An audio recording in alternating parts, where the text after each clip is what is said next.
മഹാകവി പാക്കരൻ പറയാറുണ്ട്, വാക്കുകൾ കൊണ്ടോ പ്രവൃത്തികൾ കൊണ്ടോ ജീവിതത്തിൽ പലരെയും നമുക്ക് നഷ്ടപ്പെടാറുണ്ട്. സമയം കിട്ടുമ്പോൾ ഒന്നിരുത്തി ആലോചിക്കണം. നഷ്ടപ്പെട്ടതൊക്കെ നമുക്ക് എത്രയോ പ്രിയപ്പെട്ടതായിരുന്നു എന്ന്. ദേഷ്യം കയറി നാം ചിലത് പറയുന്ന വാക്കുകൾ, കലി കയറി നാം പറയുന്ന ചില വാക്കുകളൊക്കെ മറ്റുള്ളവർക്ക് വേദനയായി പരിണമിക്കാറുണ്ട്.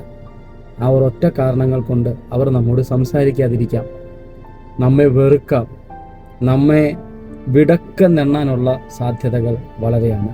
അതുകൊണ്ട് തന്നെ സമയം കിട്ടുമ്പോഴൊക്കെ നാം ചിന്തിച്ചതിന് ശേഷം മാത്രം മറുപടി പറയുകയും സംസാരിക്കുകയും ചെയ്യണം.